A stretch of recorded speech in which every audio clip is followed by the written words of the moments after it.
ध्यान दो,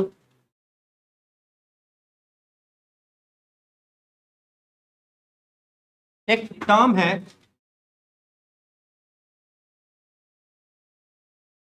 electric flux. सबसे पहले इलेक्ट्रिक का मतलब तो आप जानते हो, चार्ज की बात चल रही है, इलेक्ट्रिक फील्ड की बात चल रही है, चार्ज के असर की बात चल रही है।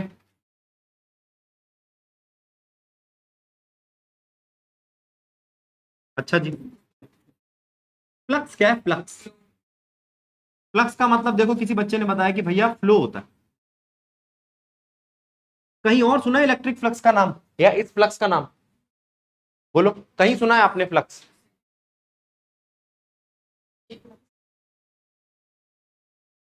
फ्लूइड चैप्टर में पढ़ा था, पानी बहता है, ई फ्लक्स।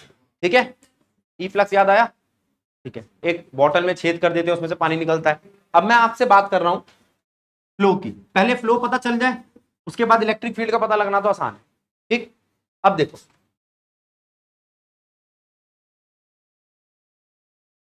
ये एक विंडो है और आप एक चीज का फ्लो बहुत देखते हो, एयर फ्लो। ठीक है, यहां पर एक आदमी खिड़की के पीछे खड़ा है और ये हवा आ रही है, देख रहे हो? तो उसको महसूस होगी। ठीक है, ये वो खिड़की है और यहां से हवा आ रही है। ठीक है, आपको दिखाने के लिए मैं बताता हूं, ये एयर आ रही है और ये खिड़की है।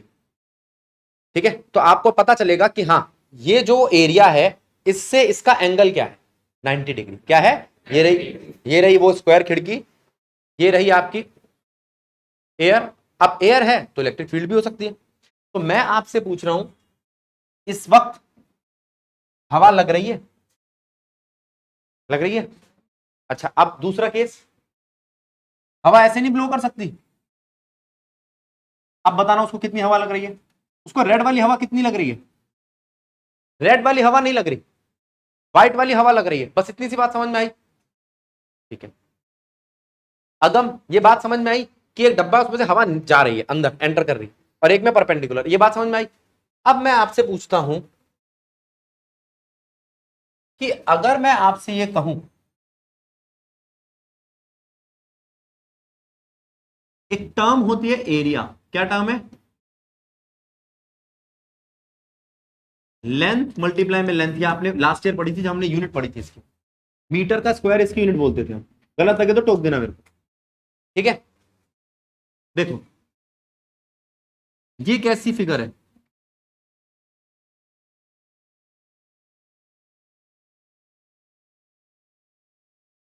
ये एक स्क्वायर बनाने की कोशिश कर रहा हूं मैं, जो मुझसे बन ही नहीं रहा। Square, rectangle.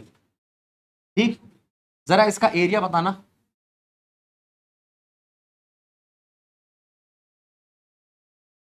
और इसका, तो आप ये जानते हो, ये इनका एरिया है। जल्दी बताओ, क्या ये बात ठीक है? गलत लगे तो टोको। अब इसको देखो,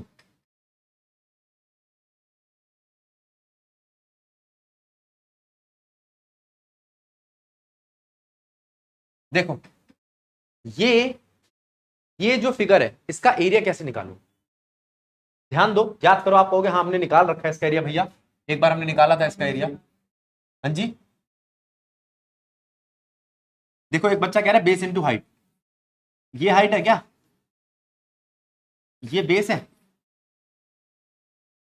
पहले देख लो आराम से, अब सुनना और समझना। हाँ बोल बेटा बोल।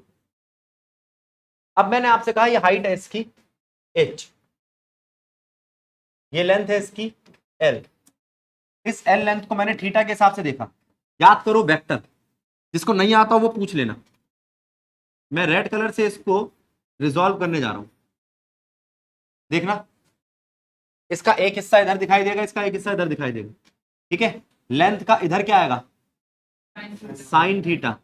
जिसको नहीं आता मैं बता दूंगा, कोई दिक्कत नहीं है। जिसको नहीं आता वो पूछ लेना बेटा। ये लेंथ एक वेक्टर ले लिया मैंने, जल्दी हाथ खड़ा करो किसको नहीं आता है, कोई बात नहीं। आओ, ये वेक्टर है बेटा, ये इसका रिजोल्यूशन है, ये वेक्टर v है, ये एंगल थीटा, v का इधर आता है कॉस थीटा, v का उधर जाता है साइन थीटा। अब कोई कहे ना भैया मैंने तो यहां लगाया था एंगल बीटा, तो उधर आएगा v का कॉस बीटा और यहां आएगा v का साइन बीटा। कैसे आएगा, एक ट्राइंगल कंसीडर करना पड़ेगा, एक ट्राइंगल कंसीडर करना पड़ेगा। ट्राइंगल है एबीसी, ट्राइंगल दिख रहा है आपको एबीसी, इस एबीसी में मुझे साइन थीटा ढूंढ के दिखा दो। इस ट्राइंगल में देख रहे हो एबीसी, इसमें साइन थीटा क्या है, साइन थीटा होता है perpendicular upon hypotenuse A B. ठीक, ए बी क्या है, वेक्टर बी, ये ए बी क्या है, वेक्टर, तो बी सी क्या हुआ,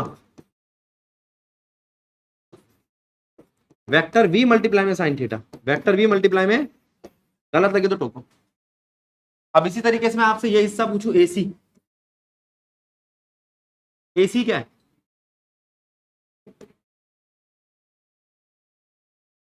कॉस थीटा एसी अपॉन में ए बी बनेगा, एसी तो मुझे ढूंढना है, ए बी क्या है, वेक्टर बी, तो इस बार एसी क्या हो गया, वेक्टर बी मल्टीप्लाई में कॉस थीटा, पकड़ के रखो इसको, एसी मिल गया, बीसी मिल गया, एसी क्या है एक्स एक्सिस चेक कर लो, बीसी क्या है वाई एक्सिस, और अगर मैं एसी और बीसी को देखता हूं तो यहां से मुझे पता चलता है ये है बी का कॉस थीटा और ये है बी का साइन थीटा। इसको तो मैंने समझा दिया, आपको बार बार ये थोड़ी निकालना होगा, तो आप याद कैसे रखोगे, आप याद ऐसे रखोगे कि भैया कभी भी आपको कोई वेक्टर मिले उसके एंगल की तरफ उसका कॉस थीटा आएगा और से एंगल से दूसरी तरफ उसका साइन थीटा आएगा, ऐसे करके ध्यान रख लोगे। ये बात समझ में आई, तो इस बात को तू बता देगा हाँ भैया मुझे समझ में आ गया, आपने ये कहा था इस वेक्टर को इधर और इधर तोड़ना है, और इस वेक्टर को जब मैंने तोड़ा तो इधर साइन थीटा आया। अब मेरी बात सुनो, अगर ये चीज साइन थीटा है, ये वाली चीज मैं मार्क कर रहा हूं, ये चीज साइन थीटा, ये देख रहे हो आप, ये अगर ये चीज साइन थीटा है तो ये भी साइन थीटा होगी, ये भी साइन थीटा होगी, क्या है ये हाइट एच, और ये एच क्या है, अब टोको, हाइट एच है क्या, L sine theta, height H है क्या, पकड़ के रखो इस एल साइन थीटा को। अब मैं आपसे कहता हूं कि इसका एरिया क्या है, इस फिगर का एरिया क्या है, डी इंटू एच, अभी वेक्टर मत बनाओ, बी इंटू एच, बी तो एल साइन थीटा है और एच एच है। बताओ अगर मैं इन दोनों को एक साथ लूं तो साइन थीटा किस में लगता है, डॉट प्रोडक्ट में क्रॉस प्रोडक्ट में, साइन थीटा किस में लगता था, डॉट में या क्रॉस में, क्रॉस में, सारे गधे यहीं भर्ती कर दिए मैंने, तुम्हें यही नहीं पता कि ये क्रॉस प्रोडक्ट में लगता है, अगर ये क्रॉस प्रोडक्ट में लगता है तो ये चीज वेक्टर होगी। अगर मैं आपसे कहूं ये एक फिगर है, इस फिगर में ये लेंथ है, इस फिगर में ये ब्रेड्थ है, इस फिगर में जो ऑल्टीट्यूड है यानी कि हाइट है वो असलियत में लेंथ का साइन थीटा है, लेंथ का, और मैं जानता हूं एरिया होता है एल साइन थीटा मल्टीप्लाई में ब्रेड्थ। मैं ये भी जानता हूं एल और बी से मुझे कोई दिक्कत नहीं है, जो साइन थीटा होता है वो तब आता है जब क्रॉस प्रोडक्ट आता है, कब आता है, तो इसका मतलब जो ए है वो एल क्रॉस बी है। और मैं ये भी जानता हूं जब दो चीजों का, दो वेक्टर का क्रॉस प्रोडक्ट होता है तो जो हमारे पास आंसर आता है वो एक वेक्टर होता है। क्रॉस प्रोडक्ट का दूसरा नाम क्या था, वेक्टर प्रोडक्ट। तो एरिया कैसा होना चाहिए यहां पे, एरिया स्केलर है या वेक्टर है, अब बोलो एरिया कैसी क्वांटिटी है, एरिया एक वेक्टर क्वांटिटी है जिसके अंदर, अरे डिलीट कैसे पर क्या कर दिया मैंने इसको, हाँ डिलीट हो जा, डिलीट तो हुआ नहीं है। आओ देखो, एक बार इस फिगर को देखो बेटा,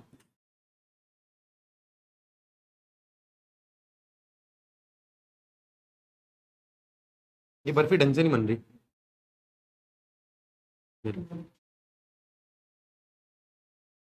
इस फिगर को देखो बेटा, अभी मैंने आपको क्या बताया, एरिया क्या है, एरिया एक वेक्टर क्वांटिटी है। अगर ये वेक्टर क्वांटिटी है तो इसमें कुछ समान देखो, आ जाओ। आपको ये पता होना चाहिए कि ये है लेंथ, ये है ब्रेड्थ, और इसका एरिया, इसका जो एरिया है ये जो इसका एरिया है, वो एरिया कुछ इस तरीके से काम करेगा कि इसका रिजल्टेंट आएगा नॉर्मल। क्या आएगा? ठीक है, ये है लेंथ, ये है ब्रेड्थ, तो एरिया होगा सामने। ये कौन सी पढ़ाई है? वेक्टर। आ जाओ फिर दोबारा वेक्टर पे चलते हैं। ये वेक्टर की बात बता दी, रिजॉल्व करना। वेक्टर की दूसरी बात पे ध्यान दो। एक होता है ए डॉट बी, इसे कहते हैं डॉट प्रोडक्ट। क्या कहते हैं, जल्दी बोलो? Dot product. डॉट प्रोडक्ट का आंसर कैसा होता है? स्केलर। ये वेक्टर नहीं होता। अच्छा, एक होता है ए क्रॉस बी, ए क्रॉस बी का आंसर कैसा होता है? वेक्टर। ये वेक्टर तो होता ही होता है, ये नॉर्मल भी होता है, perpendicular to A as well as B. याद रखोगे, ये ए से भी परपेंडिकुलर है और बी से भी परपेंडिकुलर है। ये ए से भी परपेंडिकुलर और बी से भी परपेंडिकुलर। अब समझे, ये दोनों से परपेंडिकुलर है। देखो, अब ये है ए, ये है बी। ए क्या है? Y axis. ए क्या है? बी क्या है? X axis. तो सी क्या होगा? Z axis. सी क्या होगा? ये क्या है? वाई, और ये क्या है? एक्स। इतनी बात समझे? बोलो जल्दी से बोलो, इतनी बात समझे? एक्स कौन है, वाई कौन है, जेड कौन है?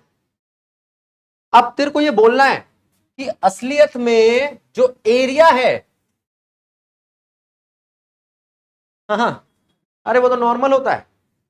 कैसा होता है? नॉर्मल। उसमें पहले से एक इनबिल्ट नॉर्मल है। अब सारे एंगल बदल जाएंगे। यही आपकी वो दिक्कत सामने आएगी कि फ्लक्स में दिक्कत आती है। जरा देखना अभी कैसी दिक्कत आएगी। ये खिड़की, ये खिड़की का नॉर्मल, ये खिड़की की लंबाई, ये खिड़की की चौड़ाई, ये खिड़की का area L cross B multiply में N। गलत लगे तो टोक दो। ये नॉर्मल क्या है? इसका जवाब। अगर चौड़ाई है y एक्सिस, लंबाई है x एक्सिस, तो एरिया क्या होगा? z axis. इतनी बात समझ में आ गई? अच्छा, अब मुझे बताओ, ये हवा जा रही है, फिर से चली हवा,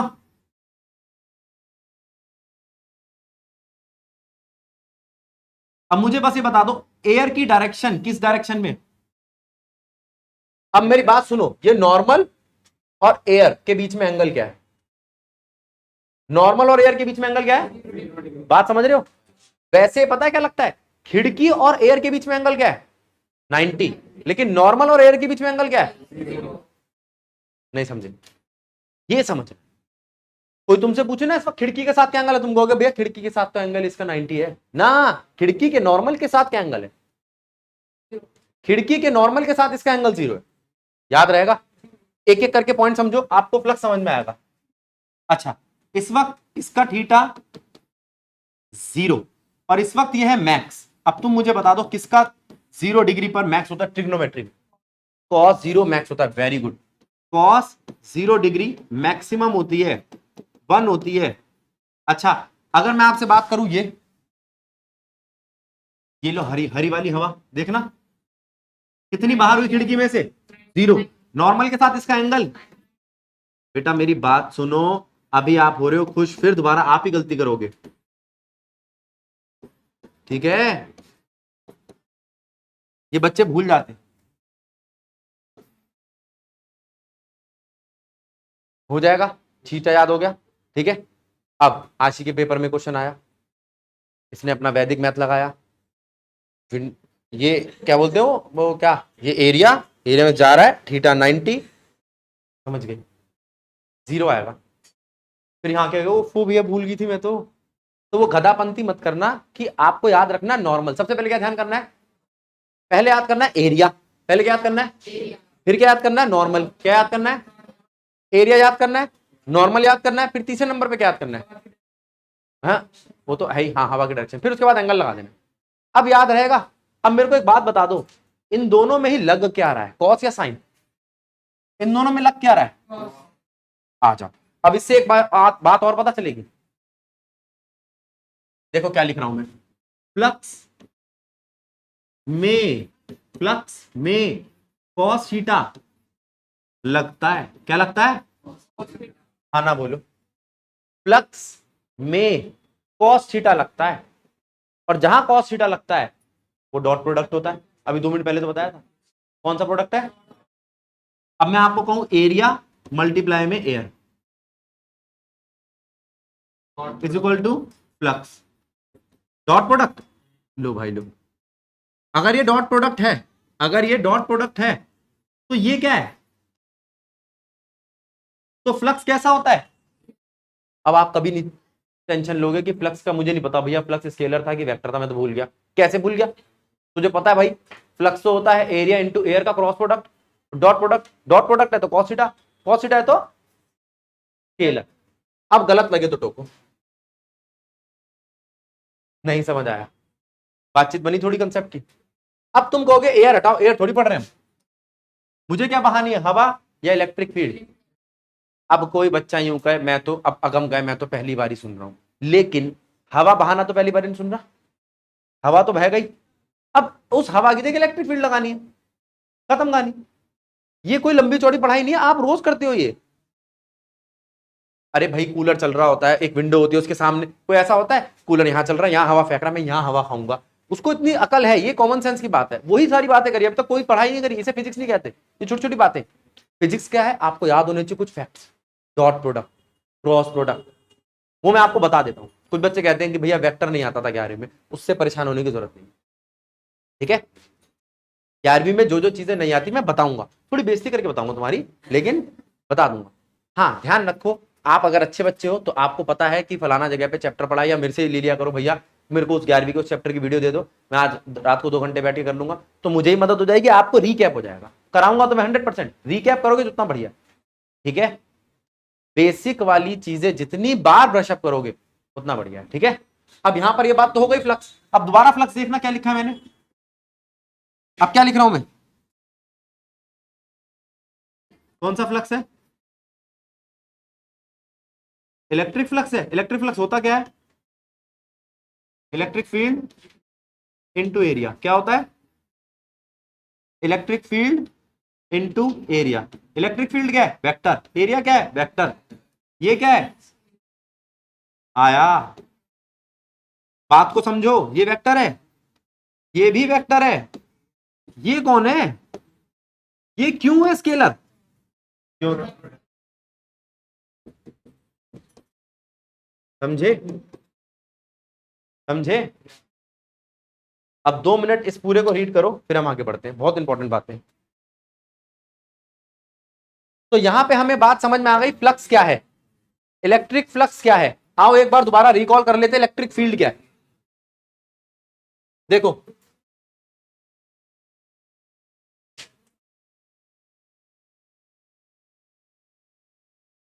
ये चार्ज है क्यू, ये चार्ज है क्यू, ये इसकी फील्ड है, ये चार्ज की फील्ड है, खत्म बात, ठीक है। ये चार्ज की फील्ड समझ में आ गई। अब इस चार्ज की जो फील्ड दे रखी है आपको, ये है इसकी इलेक्ट्रिक फील्ड, ये है इसकी इलेक्ट्रिक फील्ड, क्लियर। अब इस इलेक्ट्रिक फील्ड के अंदर यहां यहां यहां यहां क्या इफेक्ट है, या क्या इसकी इंटेंसिटी है, वो हम पता लगाते हैं, चार्ज कितना बड़ा है और उसकी दूरी कितनी है, ठीक है। के क्यू बाय आर स्क्वायर। जितना मैं दूर जाता जाऊंगा इलेक्ट्रिक फील्ड कमजोर होती जाएगी, जितना मैं चार्ज का मैग्नीट्यूड बढ़ाऊंगा उतनी इलेक्ट्रिक फील्ड, अब बोलो, ठीक। मैं जितना चार्ज का मैग्नीट्यूड बढ़ाऊंगा उतनी इलेक्ट्रिक फील्ड बढ़ेगी, जितना मैं दूरी बढ़ाऊंगा उतनी इलेक्ट्रिक फील्ड। आप समझ दो आराम से इस बात को, समझ गया। इसके बाद वो कहता है कि अगर मैं एक ये रॉड लेता हूं, इसके ऊपर चार्ज है, ये एक छोटी सी रॉड है, इस पे एक जैसा चार्ज है। कभी किसी बच्चे के दिमाग में तो नहीं आता अगर उल्टे चार्ज होंगे तो, अगर उल्टे चार्ज होंगे तो न्यूट्रलाइज हो जाएंगे, ठीक है। सुनो, 5 प्लस के चार्ज है, 5 माइनस के चार्ज, तो टोटल कितने हुए, 0। 5 प्लस के चार्ज है, 4 माइनस के चार्ज, तो 1 प्लस का चार्ज, तो तब भी पॉजिटिव है। अच्छा 3 माइनस प्लस के चार्ज है, 5 माइनस के, तो 2 माइनस की। एक ही चार्ज की होगी ना रॉड, या तो प्लस की होगी या माइनस की होगी। अगर दोनों चार्ज है तो न्यूट्रल होगी। ठीक है, ये बात क्लियर हुई। इसके बाद जब ये पूरा का पूरा पॉजिटिव चार्ज इस पे फैला हुआ है, तो मैंने आपसे कहा कि भाई इसकी फील्ड कैसी है, तो आपने कहा भैया बाहर जा रही है, इलेक्ट्रिक फील्ड इसकी बाहर जा रही है, पॉजिटिव चार्ज बाहर की तरफ छोड़ता है। याद है इलेक्ट्रिक फील्ड लाइंस? ठीक है, अब जब ये इलेक्ट्रिक फील्ड ऐसी छोड़ रहा है, तो इसका इसका फ्लक्स कहां पर कैसा है, कैसे पता लगाऊं? एक इमेजिनरी जगह लेनी पड़ेगी।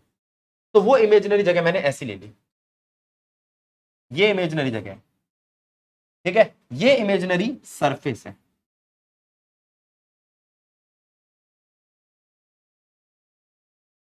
इस इमेजिनरी सरफेस का नाम क्या है? जिसने बताया इसके बारे में उसी के नाम पे रख दी, गॉसियन सरफेस। क्या नाम है? Gaussian surface, imaginary surface, Gauss surface. ठीक है, जो मर्जी बोल लो, कोई दिक्कत नहीं है। पहले देख लो इस सरफेस को। अब इसके बाद इसमें फ्लक्स निकालना है आपको। क्या निकालना है? आओ पहले मैं फ्लक्स पढ़ाऊं आपको। Term electric flux. क्या है इलेक्ट्रिक फ्लक्स? पाई से रिप्रेजेंट होता है इलेक्ट्रिक फ्लक्स, इलेक्ट्रिक फील्ड और एरिया का इंटीग्रल मल्टीपल। इलेक्ट्रिक फील्ड और एरिया का इंटीग्रल मल्टीपल। वो बात दूसरी है, इलेक्ट्रिक फील्ड भी एक वेक्टर है और वो एरिया भी एक वेक्टर है। अब एस से एरिया दिखा दी, कोई परेशानी तो नहीं है? एस फॉर सरफेस होता है वैसे। ठीक, ए से कहोगे तो ए से दिखा दूंगा। अब वो कहता है अगर मैं इन दोनों को मल्टीप्लाई करूं तो आता है ई। पहले इंटीग्रेट कर दो, ई डॉट एस, डीएस का इंटीग्रेशन कर दिया, E S cos theta is equals to electric flux. ठीक, पकड़ के रखो। इलेक्ट्रिक फ्लक्स यानी कि जो आपका फाई है, ये दो तरीके के होते हैं। एक इलेक्ट्रिक फ्लक्स ओपन लूप के लिए और एक क्लोज्ड। अब मेरी बात सुनना और समझना। Over a close loop E dot DS क्या होगा? Over a close loop E dot DS क्या होगा?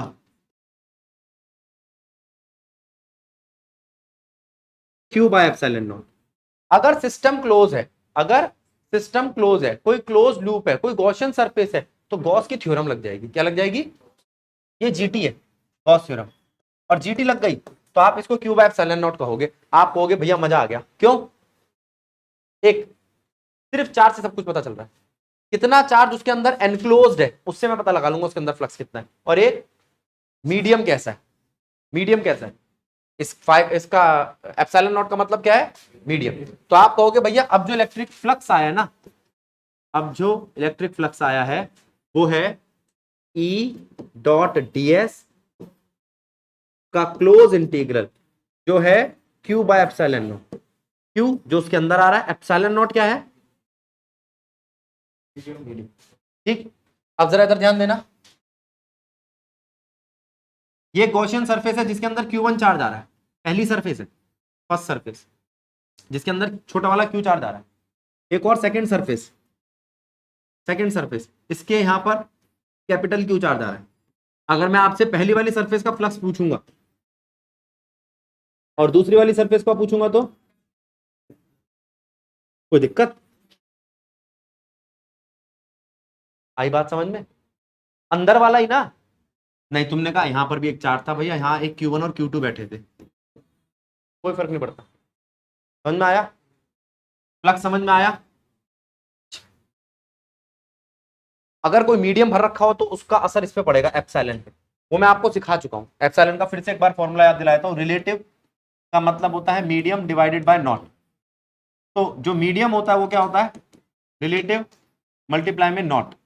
ये नॉट की वैल्यू तो मैं लगा ही रहा हूं, इसकी वैल्यू याद दिलाता हूं फिर दोबारा एक बार। 8.85 10 की power -12 multiplied by E R. E R क्या है? ये अलग अलग होता है सबके लिए।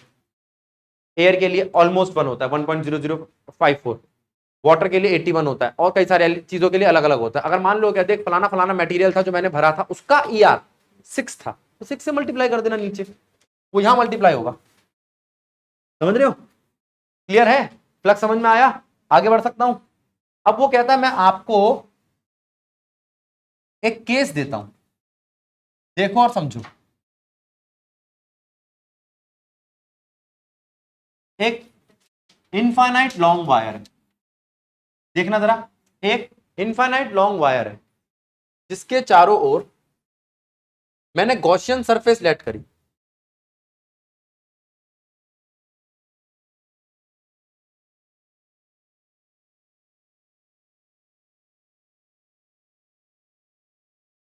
मेरी गॉसियन सरफेस टेढ़ी की बनी है, काम चला लेना भैया इसी से। ये लो, बेड़ा गर्क हो इसका। ठीक है, गॉसियन सरफेस देख रहे हो आप, ध्यान दे ले। हाँ, अब ये जो गॉसियन सरफेस है उस पर ध्यान दो।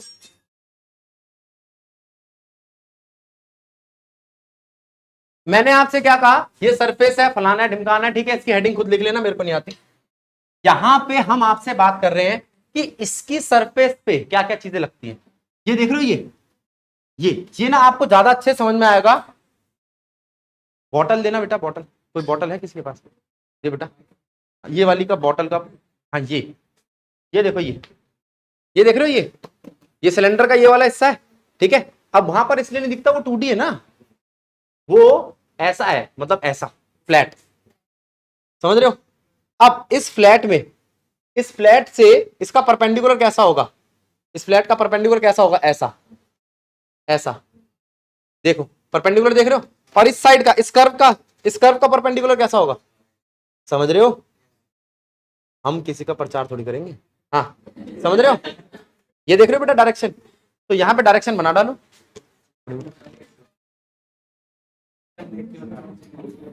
ये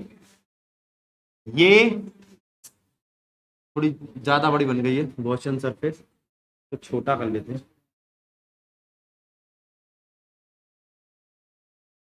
आओ, ये देखो, ये नॉर्मल है, मैं बना के दिखाता हूं। ये रहा नॉर्मल इससे, ये रहा नॉर्मल इससे 90 डिग्री, 90 डिग्री इस सरफेस से, ये रहा नॉर्मल, क्लियर। अगर ये है वो बॉटल, तो उससे ये नॉर्मल है। ये कर्व नॉर्मल पूरे में होगा, हाँ एक ही तो दिखाऊंगा, सारे थोड़ी दिखाऊंगा, लेकिन सरफेस 3 तरीके की दिखा दी। अब मैंने आपसे कहा ये छोटा सा टुकड़ा यहां पर है, इसका है, ये है DS1, क्या है, ये एक छोटा सा टुकड़ा नीचे है DS2, DS2 दिख रहा है, DS1 दिख रहा है, और ये छोटा सा टुकड़ा इधर है DS3। अब मेरी बात सुनो और समझो, मैं इलेक्ट्रिक फील्ड बहा रहा हूं, बहाएं, देखो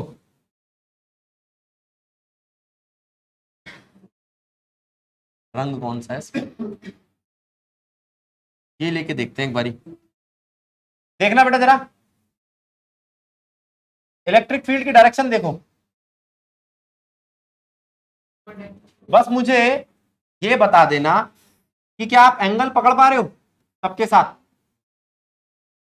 आ जाओ, ये डॉटेड वाली लाइनें सारी इलेक्ट्रिक फील्ड है, ठीक है। टेढ़ी मेढ़ी बनी होगी तो मेरी गलती है, वरना इसके बीच में एंगल कितना है और इनके साथ एंगल कितना है, एंगल लिख लो। DS सरफेस के लिए यहां पर थीटा कितना है, इस सरफेस के लिए थीटा कितना है, इसके लिए पूरा फ्लक्स कितना है, फ्लक्स 1 मतलब पहली सरफेस का, फ्लक्स 2 मतलब दूसरी सरफेस का, फ्लक्स 3 मतलब तीसरी सरफेस का, फ्लक्स 1 क्या है,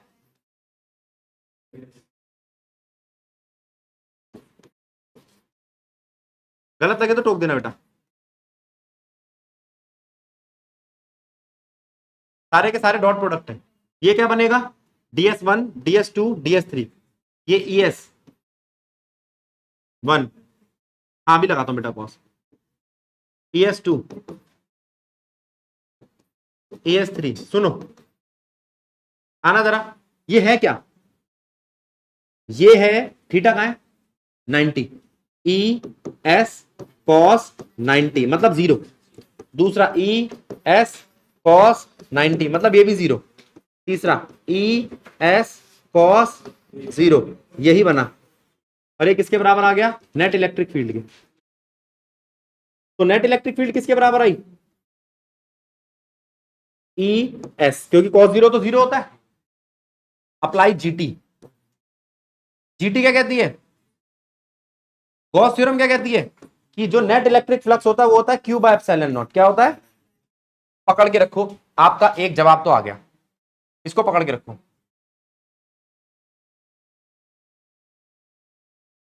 यहां से इस इक्वेशन को पकड़ लो, समझ रहे हो? ये कौन सी खुली है? गॉसियन सरफेस ले ली ना हमने?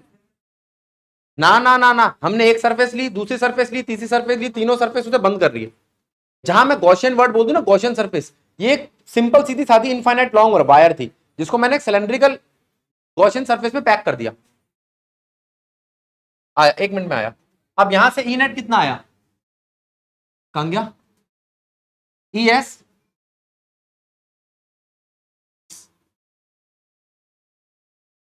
एस कितना आया बेटा, जल्दी बोलना। Q by epsilon not. तो ई कितना आएगा? इलेक्ट्रिक फील्ड है। अच्छा, एस को क्या करूं मैं? एस को खोल सकता हूं? सिलेंडर बताना जरा एरिया का। 2πr l, ठीक है बेटा। तुम्हारे को ये चीजें याद नहीं रहती, 10वीं की मेंसुरेशन है, 5 करोड़ साल पहले पढ़ी थी मैंने 10वीं, मुझे याद है। और तुम बच्चे भूल जाते हो।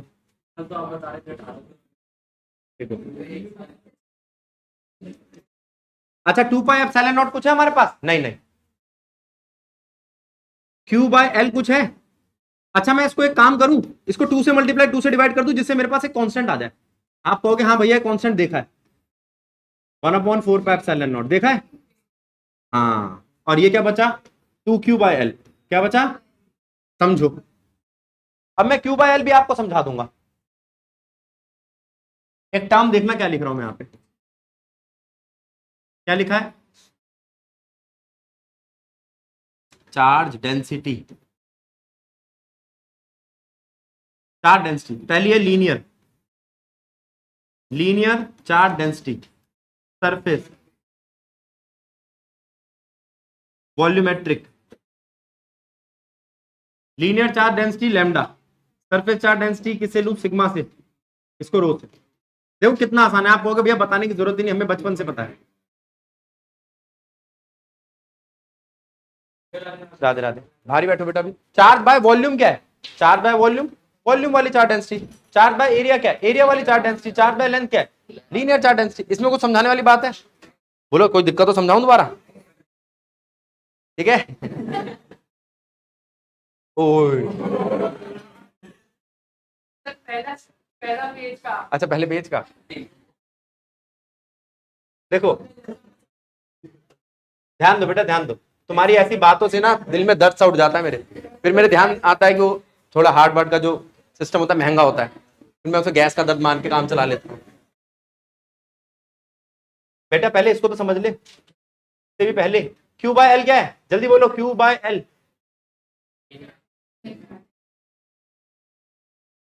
Q/L क्या है? Linear charge density. जरा समझ लो एक बारी।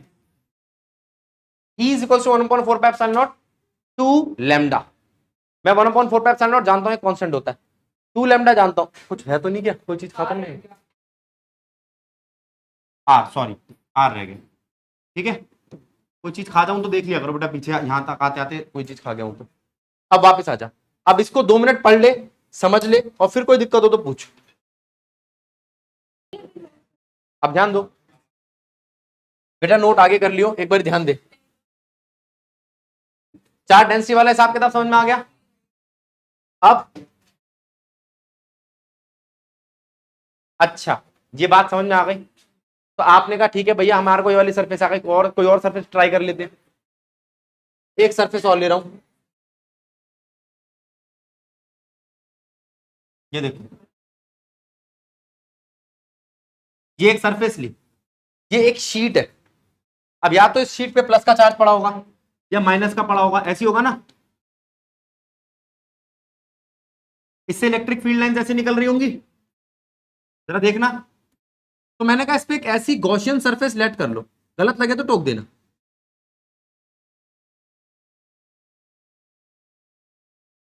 नहीं, मेरे को टेढ़ा वाला चाहिए। वो कैसे बनेगा? हाँ हाँ हाँ सही है, ऐसे ठीक।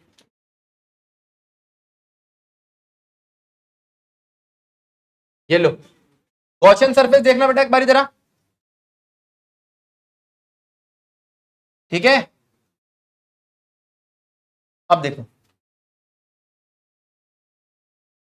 गॉसियन सरफेस देखो, ये जो बीच में वो बना ये शीट उसको देखो, ये रही शीट, ऐसे मान लो शीट, ये इससे जा रही इधर भी और इधर भी इलेक्ट्रिक फील्ड लाइंस, इधर की गॉसियन सरफेस, इधर की गॉसियन सरफेस। अब फिर दोबारा वही डब्बे बनाओ, आ जाओ। सरफेस पहली, उससे नॉर्मल ये रहा, सरफेस ये वाली, उससे नॉर्मल ये रहा, सरफेस ये वाली, उससे नॉर्मल ये रहा। अब इनके नाम रख रहा हूं मैं सरफेस के, DS1, DS2, DS3, समझ लो। एक इनफाइनाइट लॉन्ग शीट थी जिसके ऊपर मैंने एक सिलेंड्रिकल गॉसियन सरफेस बनाई जिसमें मैंने DS1, DS2, DS3 लिखा है। क्या ये बात समझ में आई? इतनी बात क्लियर हुई? इसके बाद क्या करूंगा मैं? इसके बाद मैं आपसे बात करूंगा एंगल की। जरा एंगल देखना, ये इलेक्ट्रिक फील्ड लाइन है, आओ इलेक्ट्रिक फील्ड लाइन देखिए, इलेक्ट्रिक फील्ड और नॉर्मल, नॉर्मल क्या एंगल है? 0 डिग्री। यहां क्या एंगल है? इलेक्ट्रिक फील्ड इधर और एंगल भी इधर। और यहां क्या एंगल है? यहां क्या है? अब मैं अगर आपको कहूं फिर से वही बातें लगा दो, फ्लक्स φ1 प्लस φ2 प्लस φ3, तो आप कहोगे फ्लक्स जो φ1 है वो है ES cos थीटा। जी बिल्कुल। अब मैं बीच के कुछ स्टेप खा रहा हूं, कोई दिक्कत तो नहीं है? इसका ES cos थीटा, फिर से यहां cos थीटा 0 डिग्री, यहां पे भी cos थीटा 0 डिग्री। और तीसरे वाले के लिए ES cos 90। गलत लगे तो टोक देना, cos 90 0 होता है पूरा। एक ये बचा, एक ये बचा, आना जरा। ES और ES 2ES हो गए। 2ES किसके इक्वल है? टोटल फ्लक्स के। टोटल फ्लक्स पे अगर मैं GT लगा दूं तो टोटल फ्लक्स किसके बराबर होता है? गलत है क्या? जल्दी बोलो। तो इलेक्ट्रिक फील्ड तो आ गई ना, क्या आ गई? Q/2 ε0 और नीचे S भी आएगा। नहीं समझे? कुछ बना? नेहा, भूमि, रुखसार, नाम थोड़ा। तो आप कह सकते हो कि ठीक है भैया हमें समझ में आ गया, 1/ε0 Q/2S। इसको पकड़ के रखो, समझे? हेडिंग डालनी हो तो, to determine electric field due to infinite long sheet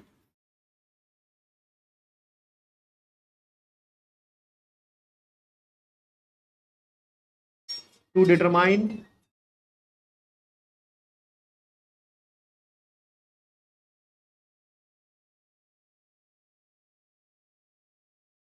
determine electric field due to infinite long wire, electric field due to infinite long wire, electric field due to infinite long sheet। ठीक, अब आ जाएगा sphere. ठीक है, अगर मैं एक sphere ले लूं,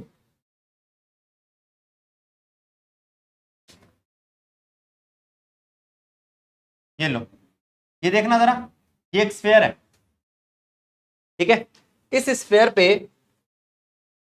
मैंने एक ऐसी सरफेस सेलेक्ट कर ली, देखना जरा, ये। अब इससे नॉर्मल, और यहां पर अगर कहीं अंदर चार्ज रखा है तो उससे इलेक्ट्रिक फील्ड भी कहां जा रही है? बाहर। सारी तो लूंगा नहीं, ये वाली ले ली। अब इलेक्ट्रिक फील्ड और नॉर्मल के बीच में एंगल कितना है? क्या एंगल है? फ्लक्स क्या है? ETS, ES cos 0 degree. तो ये तो ES ही आ गया। फ्लक्स, फ्लक्स क्या है तुम्हारा? हाँ, क्यू अपॉन जीटी लग गई। अब इलेक्ट्रिक फील्ड क्या आई, ये सरफेस क्या है एक स्फीयर की,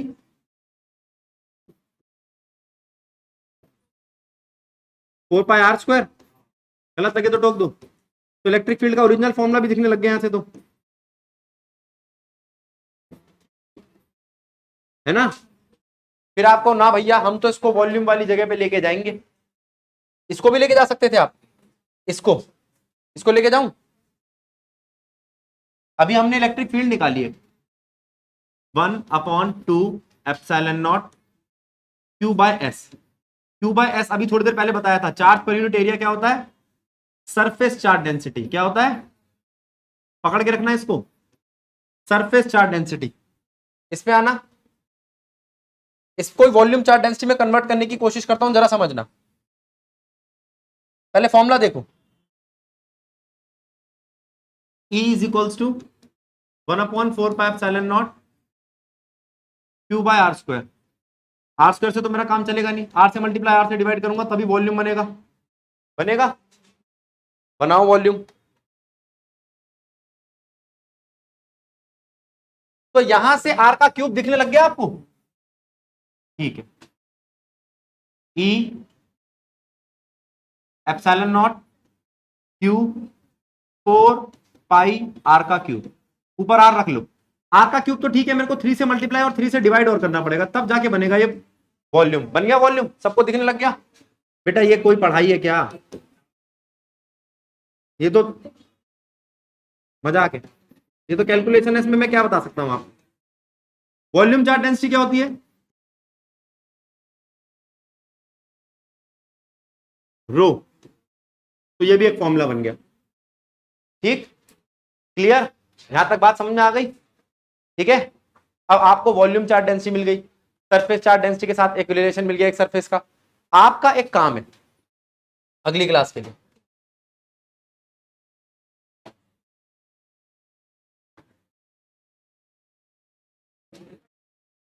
सारे बच्चे जरा ध्यान दो। मान लो मैं एक ऐसी सरफेस लेता हूं,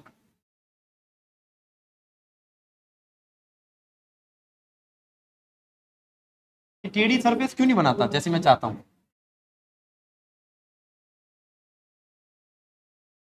हाँ ये चौकोर हो जाती है याद रखो।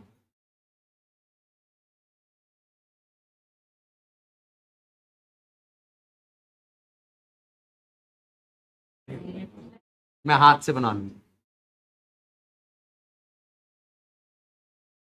आओ ये सरफेस देखना एक बारी, ये